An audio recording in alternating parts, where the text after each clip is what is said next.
had that really nice turnaround. I didn't see that one. Woo.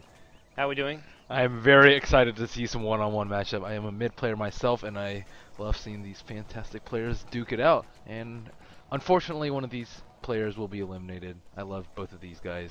Yeah. Dendi on Radiant, Arteezy on the Dire. Dendi just crushed this block too. Arteezy.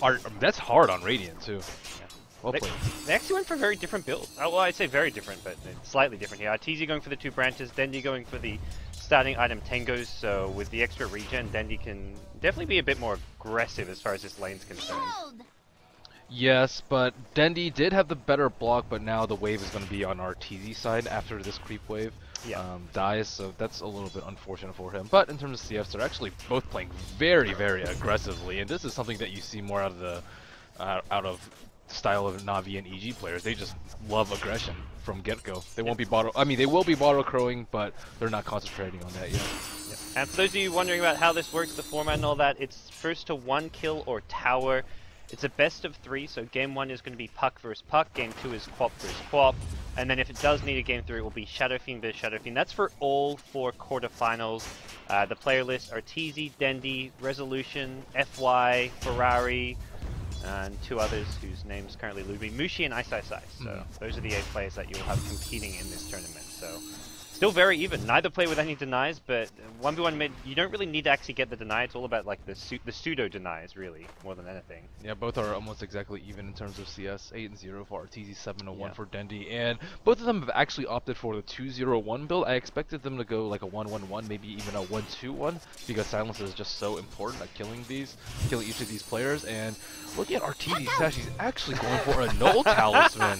It's the Arteezy way. Yeah, but at the same time, like it's so difficult to kill very early on, and if you don't get bottle crow, you're gonna lose out in the war of attrition. Well, look, he's lost 1v1s by not buying enough Nell tallies, so he's like, I'm gonna stock up, get at least a couple, maybe a couple more, and go from there. But we'll see Dendi saving up money, so I imagine Dendi gonna go for a fast bottle. I think he scouted the fact that the room was top, like he poked his head up there. If it was a DD maybe or illusion, maybe goes and gets it, but Invis is not gonna help him last hit at all. So until he has his bottle, he doesn't really care about picking that one up at all. Oh, Dendi getting aggressive here. Dendi has a self. But there's 2 nulls. Who's actually going to win this right-click war? Arteezy's trying to battle this one out. I think he realizes he's not going to win this. He needs one more hit. Oh, that's not. That was so close. Oh my goodness. But Puck, he does have the upper edge, or sorry, Dendi has the upper edge with a self, and I think he's trying to use that. Does he get bottle? It's coming now. Jeez, that's ugly. Arteezy's going to go base. He has to. I think Dendi actually could have killed Arteezy there. He had 63 HP. It probably would have taken 2 hits. Again, but it was on cooldown. Yeah. He would have gotten 1 more hit. He would have probably been in single-digit HP, but not actually died at that point. But now Dendi, bottle crow, didn't drop his null, so not super efficient. Dendi's a gentleman. He's not bottle crowing. Curious going back to base. Well, he doesn't need to. He got the rune. He's a magic stick coming as well, so all about that magic stick life. Arteezy's got a TP back. He's committed to the null talisman. I don't think the null talisman build is worth it in this scenario. It gives you a decent amount of damage, but at this point, like your orb and stuff does so much more damage than your right clicks. And Puck's actually going for a 2-0-2 on Arteezy. What is this double phase shift? No silence. He's gonna get wrecked. Or so I feel. Oh man, this can't be serious. Usually, you want max phase shifts for team fights, for using your blink dagger afterwards, but not in a straight man fight. Like, what are you actually waiting for? If you're waiting for the cooldown doesn't change, so yeah, the cooldown doesn't change. You just sit in there a little bit longer. And Dendi getting another rune. Nice use of Radiant's there. Observer rewards are actually really, really important in one-on-one. Come the first night time. Yeah. Arteezy's just gonna play maybe like a war of attrition. Just look to last hit for days and never go for kills. But because Puck has, or Dendi has, I keep calling him Puck and whatnot, but Dendi has almost infinite mana at this point, especially with far better rune control. Yeah. And he has much greater kill potential because Arteezy can't even silence Dendi. So if he, I guess Arteezy can just farm creeps. Like, he's never gonna kill Dendi. Is the problem. That's it. He doesn't have that much more base damage though. 81 versus 70. That's not that much more. The 1 null advantage. Arteezy now gets his bottle, so he's going to bring his bottle out. He can bottle crow as much as he wants. He gets a 3rd point in the orb. We're not seeing any waning rift yet, though, which is surprising. Oh, nice dodge by Dendi. Baited out the illusory orb there, and Now Dendi playing very, very aggressively. Not going to commit to this kill. Gets him Radiant's down to middle 250 tower HP, is but that's under as the attack. bottle arrives, and the courier is going to hang around. It's going to be some bottle crowing, although it's not actually an upgraded courier. He actually leaves one charge on there, so it's a lot of money to upgrade that courier. Do you think, at what stage do you actually look to upgrade the courier? Do you think Arteezy's going to do it as soon as he has the money, or is he going to get stuff like boots first? I think he should do it ASAP. Boots. Oh, Dendi going in with the coil. Breaks the coil, takes a lot of damage there. Dendi has a follow-up orb. Arteezy. Oh wow! Okay. If he cast that earlier, as it followed, oh my gosh, that would have been so next level. So Dendi with 2 kill attempts. Arteezy the still same though. alive. That's the scary thing here. Like Dendi, like it looks like Dendi is owning right now, but end of the day, the CS is more or less the same. Well, yeah, Arteezy's using a lot of his mana to farm creeps, and actually Arteezy's almost at full mana right now.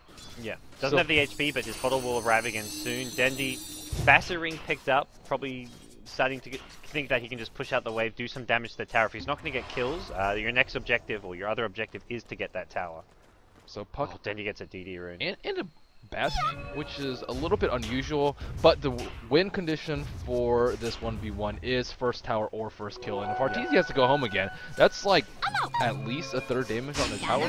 Arteezy's going for a kill against a DD rune Puck. He orbs to the high ground here, wants to go back in after bottling up, avoids the orb here. Dendi gonna go back to safety to his tower, bottles up as well. He's also very low on mana, has an orb soonish, but that's easy. You can tell that both of these players play Puck a lot too. Oh, he's going for this. Dendi's got a DD room, but he's on the low ground. He needs to get that high ground advantage and gets himself back to his tower. Arteezy almost gets a kill there. Yeah. He's battling against a double damage rune Puck and comes out on top. Dendi's got to go back to base. His position is just so incredibly good though, as Dendi is forced to fight from downhill. He has vision, but it's either you walk uphill and you lose 2 last hits, and then Arteezy can just bounce because he had the coil there, or you stand there and fight and have to deal with that very high miss chance. Not very high, but high enough. Do you think either of these players actually has an advantage as we stand right now? I would say no, because Dendi's going to TP back. He's going to have like almost full HP and mana. Arteezy has 2. Both of their coils are pretty close to being off cooldown, and 8-minute rune has not gone to anyone yet. So I would say no advantage either side. Dendi's been all about the runes. Arteezy, no vision of them. Dendi actually spent 150 gold on wards to get high ground vision as well as rune vision. Guaranteed, got him all 3 runes so far, but end of the day, Arteezy's just sitting back, farming, playing passively, bottle crowing now that's available to him. Both Pucks very even on CS. Dendi with half a level advantage, but that's not going to win you this game. That one kill, that one tower is going to be what decides it. And I think the 3 levels of Waning Rift though might seal the deal for Arteezy, and this is actually not terribly uncommon in an int versus int matchup where silences aren't actually that useful. You have to go for mass right click damage because that's going to be the most significant source of your damage.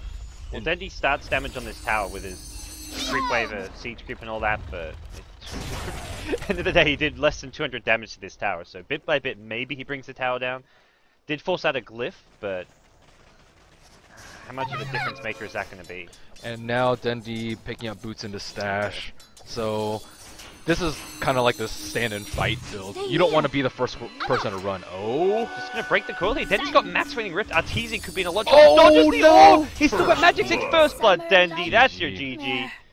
Game too many runes for Dendi. I think that's really what broke Arteezy's back. And he had that really nice turnaround. I didn't see that one.